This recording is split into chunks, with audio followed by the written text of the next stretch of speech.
판결을 선고하겠습니다. 2025도 4697 공직선거법 위반, 피고인 이재명, 상고인 검사. 선고에 앞서 재판부 구성과 관련하여 말씀드리겠습니다. 중앙선거관리위원장을 겸직하는 노태학 대법관은 이 사건을 회피하였습니다. 이에 따라 노태학 대법관은 이 사건의 심리와 합의, 선고 등 재판에 관여하지 않았습니다. 이유의 여지를 말씀드리겠습니다. 이 사건은 제20대 대통령 선거 더불어민주당 소속 후보자로 출마하였던 피고인에 대한 허위사실 공표에 의한 공직선거법 위반 사건입니다. 검사는 피고인의 김문기 관련 발언과 백현동 관련 발언에 대하여 공직선거법 제250조 제1항의 허위사실 공표로 공소를 제기하였습니다. 제1심 법원은 김문기 관련 발언 중 골프 발언 부분과 백현동 관련 발언에 대하여는 유죄로, 김문기 관련 나머지 발언 부분에 대하여는 무죄로 판단하였습니다. 이에 피고인과 검사가 항소하였고 제2심 법원에서 검사가 일부 공소 사실을 변경하였는데 제2심 법원은 전부 무죄를 선고하였습니다. 검사가 제2심 판결에 대하여 상고하였으므로 대법원은 검사의 상고 이유를 판단합니다. 이 사건의 주요 쟁점은 피고인 김문기 관련 발언과 백현동 관련 발언에 대하여 공직선거법 제250조 제1항에서 정한 허위사실 공표죄로 처벌할 수 있는지 여부입니다.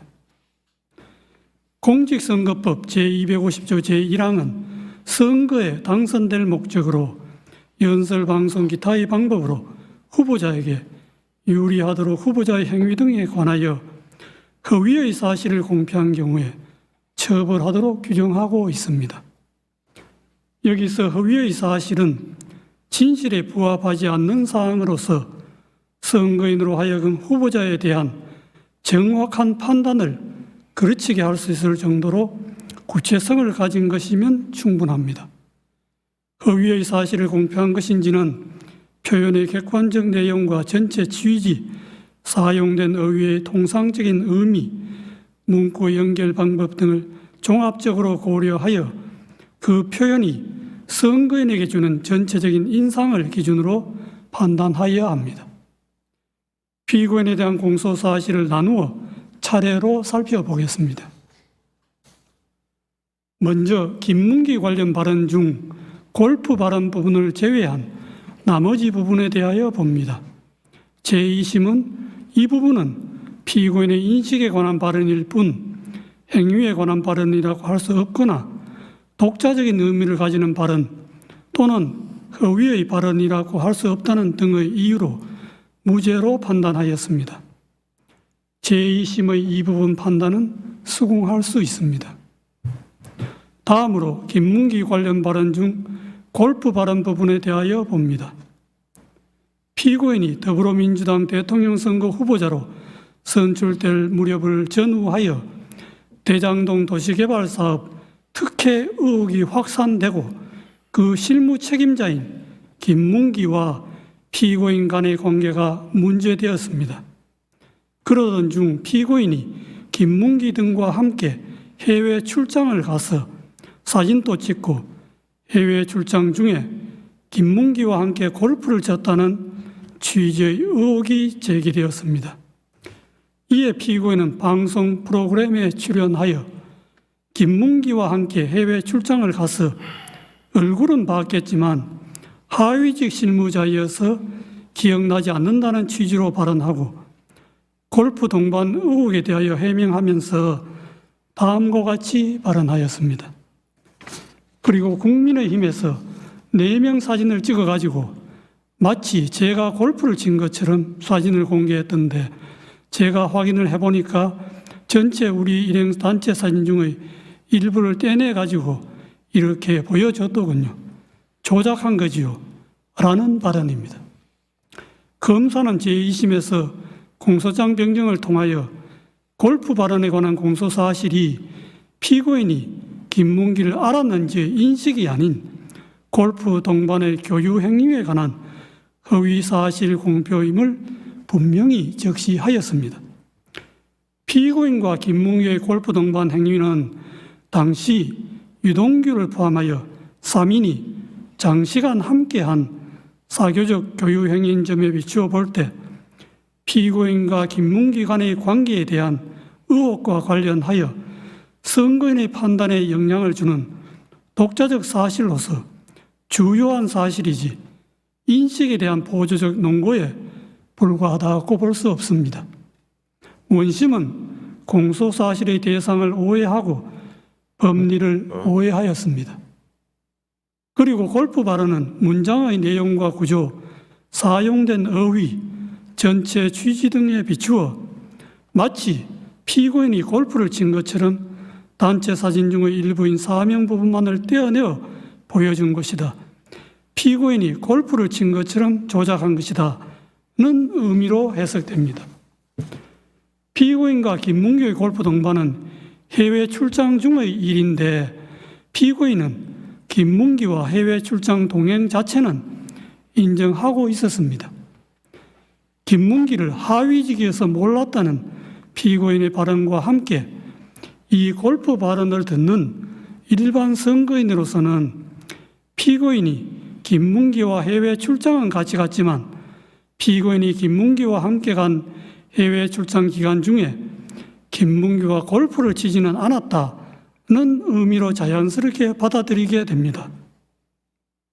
그런데 피고인은 김문기 등과 함께 간 해외 출장 기간 중에 김문기와 골프를 친 것이 사실이므로 이 골프 발언은 골프 동반의 교유 행위에 관한 허위사실 공표에 해당합니다. 마지막으로 백현동 관련 발언에 대하여 봅니다.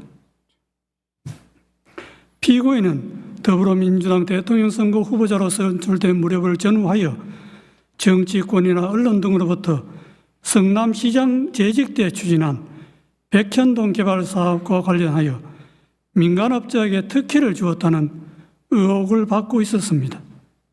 백현동 관련 발언 전날 서울특별시에 대한 국정감사장에서 서울특별시장이 녹지지역이던 백현동 부지를 민간 사업자가 매수한 이후에 준지구지역으로 4단계나 용도지역 상향을 해주어 민간업자에게 막대한 이익을 주었다는 특혜 의혹을 제기하였습니다. 이에 피고인은 그 다음 날 경기도에 대한 국정감사장에서 백현동 부지에 관한 용도지역 상향 특혜 의혹을 해명하기 위해 미리 준비한 백현동 관련 발언을 하게 되었습니다. 백현동 관련 발언은 질의자가 전날 서울특별시장이 국정감사장에서 들어보인 백현동 부지에 관한 4단계 용도지역 상향 특혜라고 기재되어 있는 패널과 동일한 패널을 경기도에 대한 국정감사장에서 제시한 후 거기에 조작이라는 스티커를 붙이고 나서 피고인에게 제기된 백현동 개발 사업 특혜 의혹 전반을 설명하면서 백현동 부지의 4단계 용도지역 상향이 피고인이 준 특혜라고 하는데 그것이 맞느냐는 취지의 하나의 주제에 관한 질문에 대하여 피고인이 한 하나의 답변으로 자연스럽게 연결된 발언입니다. 따라서 그 연결된 발언 전부의 내용이 일반 선거인에게 주는 전체적인 인상을 기준으로 발언의 의미를 해석해야 합니다. 당시 피고인에 대하여 제기된 의혹이나 질의자가 제시한 패널과 질의 모두 백현동 부지의 용도지역 상향과 관련된 것이었습니다.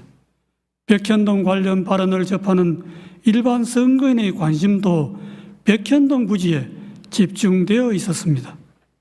그러므로 피고인의 답변도 백현동 부지의 용도지역 상향과 관련된 발언으로 판단됩니다. 피고인의 백현동 관련 발언은 두 가지입니다. 첫째, 국토부가 혁신도시법 제43조 제6항의 의무조항을 들어 용도지역 변경을 압박하였다는 취지의 발언. 둘째, 국토부가 이 의무조항에 따르지 않으면 직무유기를 문제 삼겠다고 협박하였다는 취지의 발언입니다. 이 발언의 내용을 보면 그냥 단순히 국토부의 압박과 협박을 받았다는 막연하고 추상적인 표현이 아니라 국토부가 혁신도시법 제3조 제6항 의무조항을 들어서 했다는 내용을 구체적으로 적시하면서 이 조항이 적힌 패널을 제시까지 하고 한 구체적 사실을 포함하는 진술로서 사실의 공표이지 단순히 과장된 표현이거나 의견 표명에 그치는 것이 아닙니다. 의무조항을 들어 압박하였다는 취지의 발언에 관하여 보면 용도지역 상향은 성남시가 자체적 판단에 따라 추진한 것이었고 용도지역 상향 단계에서 국토부가 성남시에 의무조항을 들어 압박한 일은 전혀 없었습니다. 성남시가 먼저 국토부의 종전협조 요청 공문이 혁신도시법 제43조 6항의 의무조항에 근거한 것인지 상위계획에 제촉됨에도 식품연구원의 요청대로 주거지역으로 용도 변경이 가능한지 묻는 내용으로 국토부에 공문으로 질의하였습니다. 이에 대하여 국토부는 종전협조 공문은 혁신도시법 제43조 제6항의 의무조항과 무관하고 용도지역 변경은 성남시가 적이 판단해야 할 사항이라고 성남시의 공문으로 분명하게 회신하였고 그 후에도 국토부의 입장에는 아무런 변화가 없었습니다. 그런데도 피고인은 이에 명백히 배치되는 허위의 발언을 하였습니다. 직무유기를 문제 삼겠다고 협박하였다는 취지의 발언에 관해 보면 용도지역 상향과 관련하여 국토부가 성남시에 직무유기를 문제 삼겠다고 협박한 사실이 전혀 없는데도 피고인은 이와 같은 허위의 발언을 하였습니다. 피고인의 백현동 관련 발언은 선거인들에게 국토부가 피고인이 시장으로 했던 성남시에 혁신도시법 제43조 제6항의 의무조항을 들어 압박을 가해도 되지 않자 직무유기를 문제 삼겠다고 협박까지 해서 피고인이 어쩔 수 없이 부득이 용도지역을 상향하게 되었구나 하는 잘못된 인상을 주기에 충분하고 이와 같은 피고인의 의무조항 압박 발언과 직무유기 협박 발언은 독자적으로 선거인의 판단에 영향을 줄 만한 구체적이고 핵심적인 내용에 해당합니다. 민주주의의 요체는 공적 관심사에 대한 자유로운 의사의 표현과 활발한 토론에 있으므로 민주주의 실현 과정인 선거 절차에서도 선거의 공정성을 해하지 않는 범위 내에서 정치적 표현의 자유가 충실하게 보장되어야 합니다. 다만 정치적 표현의 자유가 보호되는 정도는 그 표현의 주체와 대상 등에 따라 달라질 수 있습니다. 공직을 맡으려는 후보자가 자신에 관한 사항에 대하여 국민에게 허위 사실을 공표하는 국면에서는 일반 국민이 공인이나 공적 관심사에 대한 의견과 사상을 표명하는 경우와 같은 의미와 정도의 표현의 자유가 허용될 수는 없습니다. 공직선거법 제250조 제1항에서 허위사실 공표죄를 처벌하는 것도 이러한 배경에서 이해되어야 합니다. 공직선거법 제250조 제1항의 허위사실 공표죄는 후보자의 정치적 표현을 구제하는 측면 외에도 주권자인 국민이 올바른 정보의 토대 위에서 정치적 의사를 형성하고 선거를 통해 흠없이 주권자로서의 의사를 표현할 수 있도록 보장하는 측면을 아울러 가집니다. 후보자의 어떤 표현이 허위사실 공표에 해당한지를 판단할 때에는 후보자의 정치적 표현, 특히 의견과 사상의 영역에 속하는 정치적 표현이 과도하게 제한되지 않도록 유의하면서도 공정한 선거를 통하여 보호하고자 하는 선거인의 알 권리와 그의 바탕을 둔 선거권 등 선거인이 국민으로서 가지는 헌법상의 기본권을 충실한 보장 요청을 고려해야 합니다. 표현의 의미는 후보자 개인이나 법원이 아닌 선거인의 관점에서 해석해야 하고 어느 정도의 허위 사실이 후보자의 표현의 자유란 이런 말에 용인될 수 있는지는 그 허위 사실이 선거인의 공정한 판단에 영향을 미치는 정도에 따라 판단하는 것도 이러한 고려의 결과입니다. 이 사건에서 피의원의 김문기 관련 발언 중 골프 발언 부분과 백현동 관련 발언은 피의원의 공직 적격성에 관한 선거인의 정확한 판단을 거르칠 정도로 중요한 사항에 관한 허위 사실의 발언이라고 판단되므로 후보자의 표현의 자유라는 이런 말에 허용될 수가 없습니다. 이러한 판단에 따라 이 사건의 결론에 관하여 봅니다. 김문기 관련 발언 중 골프 발언을 제외한 나머지 부분은 공직선거법 제250조 제1항에서 정한 허위 사실 공표죄로 처벌할 수 없습니다. 김문기 관련 발언 중 골프 발언은 피의원이 김문기와 함께 간 해외 출장 기간 중에 김문기와 골프를 치지 않았다는 의미로 해석되고 이는 후보자 행위에 관한 허위 사실의 공표에 해당합니다. 제2심이 골프 발언을 무죄로 판단한 것에는 공직선거법 제250조 제1항의 법리를 오해하여 판결에 영향을 미친 잘못이 있습니다. 백현동 관련 발언은 피의원이 국토부로부터 혁신도시법 제43조 제6항의 의무조항에 근거한 용도지역 변경 압박을 받고 어쩔 수 없이 용도지역 상향을 하게 되었고 그 과정에서 국토부로부터 직무유기를 문제 삼겠다는 협박까지 받았다는 의미로 해석되고 이는 후보자의 행위에 관한 허위 사실의 공표에 해당합니다. 제2심은 피의원이 구체적으로 언급한 국토부의 혁신도시법 제43조 제6항의 의무조항에 의한 압박과 이 의무조항에 따르지 않으면 직무유기를 문제 삼겠다는 협박 부분을 도외시한 채 국토부의 법률에 의한 요구로만 백현동 관련 발언의 의미를 왜곡하여 이를 전제로 백현동 관련 발언을 무죄로 판단하였습니다. 이러한 제2심의 판단에는 공직선거법 제250조 제1항의 법리를 오해하여 판결에 영향을 미친 잘못이 있습니다. 결론적으로 피의원 김문기 관련 발언 중 골프 발언 부분과 백현동 관련 발언 부분은 공직선거법 제250조 제1항의 허위사실 공표죄에 해당한다는 것이 대법원의 다수 의견입니다.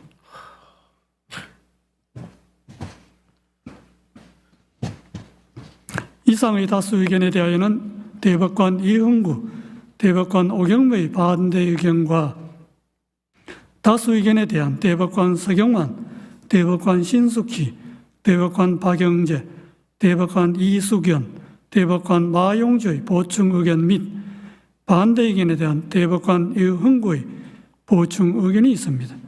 그중 반대 의견의 요지는 다음과 같습니다. 김문기 관련 발언 중 골프 발언과 백현동 관련 발언을 공직선거법 제250조 제1항이 정한 허위사실 공표로 인정한 다수 의견의 논거와 결론에 동의할 수 없습니다. 그 이유는 다음과 같습니다. 골프 발언과 백현동 발언의 의미를 확증하고 그 허위성을 판단하는 다수 의견의 방식은 선례에서 제시한 방식이나 이를 기반으로 한 다수 의견의 새로운 법리에도 부합하지 않는 방식입니다. 오히려 선례나 다수 의견은 새로운 법리에 충실하게 골프 발언과 백현동 발언의 의미를 해석하면 다수 의견과 다른 의미로도 해석될 수 있습니다. 다수 의견이 제시한 법리들을 바탕으로 각 발언의 의미를 확정하고 그 의성을 판단하면 두 발언은 모두 허위사실 공표에 해당한다는 점에 관한 범죄의 증명이 부족하여 무죄입니다. 대법원은 오랫동안 공직선거법상 허위사실 공표죄 사건에서 정치적 표현의 자유를 최대한 보장하는 등 민주주의 헌법 질서의 발전을 위하여 노력하면서 정치적 표현의 자유와 지나치게 제한되지 않도록 허위사실 공표죄의 성립 범위를 제한하고 축소하는 법리를 일관되게 선언하여 왔습니다. 대법원이 이러한 선례의 방향성에 역행하여 허위사실 공표죄의 적용 범위를 넓히는 해석 방향을 취하는 것은 정치적 표현의 자유와 공론의 장애 규제의 칼을 들이밀음으로써 민주주의 발전의 역사를 후퇴시키는 퇴행적인 발상이 될 수 있습니다. 특히 이와 같은 해석 방식이 검사의 기소 편의 지위와 결합할 경우 민주주의 정치와 법원의 정치적 중립성에 가해지는 위험은 심각할 수 있습니다. 선거의 공정성을 내세워 공직선거법상 허위사실 공표죄의 적용을 매개로 수사기관과 법원이 선거 과정에 개입하는 통로를 넓게 여는 것은 표현의 자유의 축소로 선거의 자유를 해칠 뿐만 아니라 법원의 정치적 중립성의 위험 요소를 끌어오게 됩니다. 정치적 영역에서 해소되어야 할 정치 집단 사이의 상호 공방을 법정으로 가져와 법원 심판대에 올려놓음으로써 사법의 정치화라는 비판을 불러오게 됩니다.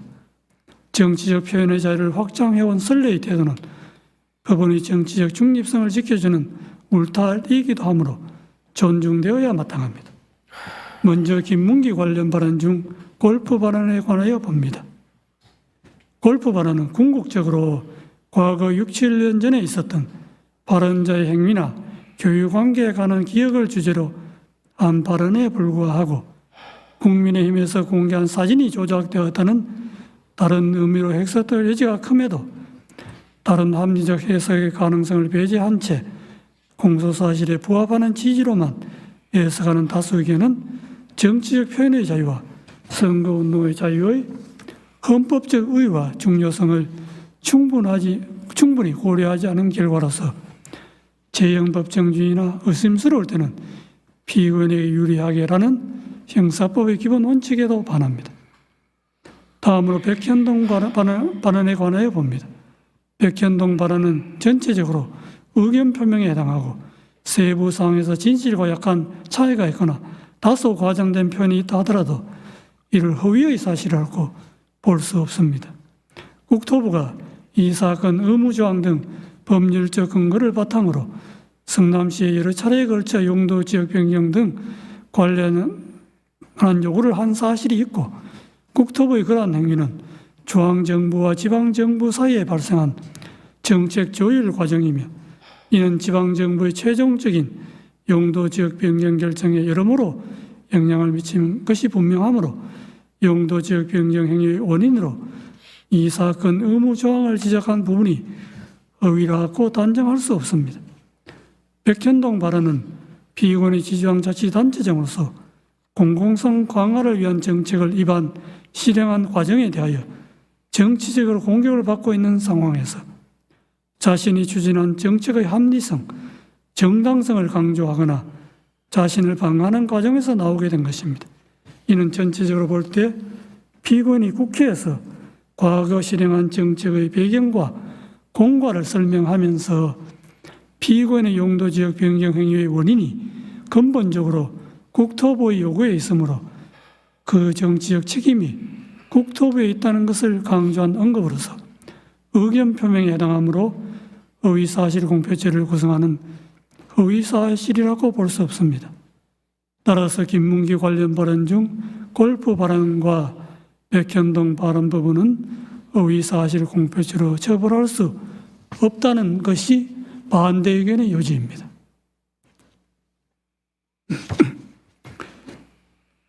이것으로 이유 요지의 설명을 마치고 이제 주문을 낭독하겠습니다. 다수 의견에 따라 다음과 같이 판결합니다. 원심 판결을 파기하고 사건을 서울 고등법원에 완송한다. 이상으로 오늘 판결 선고를 모두 마치겠습니다.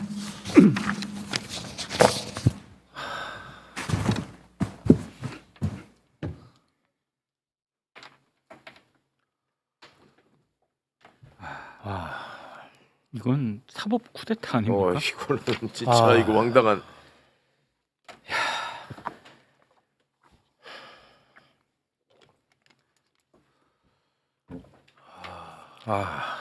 쿠데타를 하려고 작정을 했네요. 근데 일단 절차적 정당성에 대한 문제 제기가 있을 수밖에 없어 보여요. 왜냐하면 이게 배당이 되고 바로 전원합의체에 회부를 했잖아요.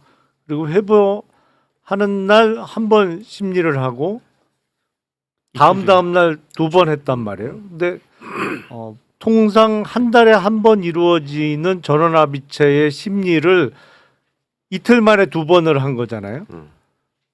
그 일단 그리고 바로 선고 기일이 잡혔는데 원래 제대로 그냥 다른 사건하고 똑같이 절차적으로 진행이 됐다라고 하면 아무리 빨라도 6월 달에 선고가 이루어졌을 사건이란 말이에요. 그리고 더군다나 이게 전원 일치가 아니에요. 반대 의견이 있었단 말이에요. 그러면 반대 의견이 있고 대법관들 사이에 의견이 갈림에도 불구하고 그러면 그냥 2번째 심리 기일에 끝을 낸다. 의결을 해버리고 끝을 낸 거잖아. 결론을 내버렸잖아요. 네. 그리고 나머지 이제 판결문 작성에 시간이 필요하니까 일주일이 더 걸렸던 건데 네. 이렇게 원심 판결을 파기하고 파기환송을 할 것 같으면 심리를 좀 더 했어야 되는 거 아닌가? 그리고 지금 이 사건 기록이 대략 7만 페이지 정도 된다고 하는데 아무리 대법관들이 기록 보는데 숙달된 그 프로페셔널이라고는 합니다만 7만 페이지 사건을 그 회부된 날부터 보기 시작했다고 하더라도 네. 그러면 마지막 심리가 회부되고 하루 건너뛰어서 3일째 되는 날인데 7만 페이지를 3일 동안 어떻게 다 봐?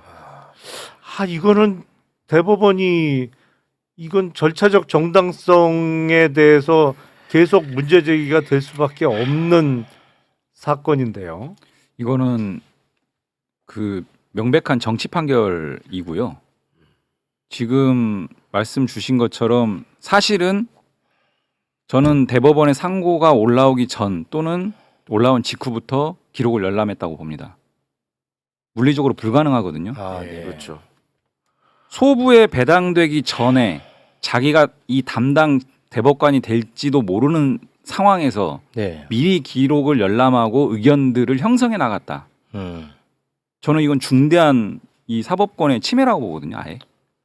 그래서 조희대 대법원장이 사전에 의견 수렴을 해나간 거 아니냐. 그래서 어느 정도 확인이 되니 이렇게 빛의 속도로 드라이브 건 거 아니냐. 이렇게 충분히 볼만한 어떤 강한 의혹을 제기할 만한 충분한 합리적인 근거가 있지 않습니까? 그렇습니다. 물리적으로 어떻게 그렇게 이렇게 판결을 해요. 4월 22일 날 비로소 소부에 배당했거든요. 그러면 원칙대로 하면 배당된 소부만이 이 기록에 대한 검토와 연구와 심리와 이런 것들을 형성해 나갈 수 있는 권한이 있는 거거든요. 그렇겠죠. 그런데 그날 바로 전압에 회부했어요. 그렇습니다. 그리고 그날 바로 심리했어요. 네. 그리고 하루 건너서 그 다음날 심리하고 더 이상 심리는 없었습니다. 과연 이 짧은 시간 내에 기록을 다 검토해서 의견을 형성해서 결론에 도출한다? 누가 봐도 불가능하지 않습니까? 불가능하죠. 그러니까 저는 이전부터 이미 자기 사건도 아닌 기록과 사건을 검토하고 연구하고 의견을 형성해 들어간 거 아니냐라는 의혹을 제기할 수밖에 없는 거고요. 그러면 그건 무슨 문제냐? 권한이 없는 대법관들이 사건에 개입한 거예요. 네.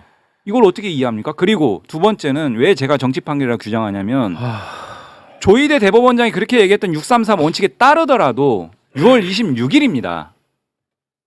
6월 26일. 네. 무슨 급한 일이 있길래 5월 1일 이 올라오고 나서 한 달 조금 지난 이 시점에 재판부 배당된 지 9일 만에 누가 뭐 쫓아옵니까? 무슨 의도를 가지고 이렇게 판결을 졸속적으로 했나라고 하는 국민적 비판은 스스로 자초한 거예요. 왜 이렇게 했을까요? 뻔하죠. 대선 개입이죠. 본격적인 대선 본선에 이제 돌입하는 이 시점에 우리가 개입하겠다, 관여하겠다. 네. 국민의 주권 행사를 우리가 주도하겠다. 이거 말고는 설명이 안 됩니다. 아니 그러니까 예를 들어서 상고 기각이 났더라도 이것은 매우 부자연스러운 것이었고 네. 대선에 개입을 했다라는 비판은 피할 길이 없다라는 얘기를 계속 해왔습니다. 상고 예. 기각일지라도. 그렇죠.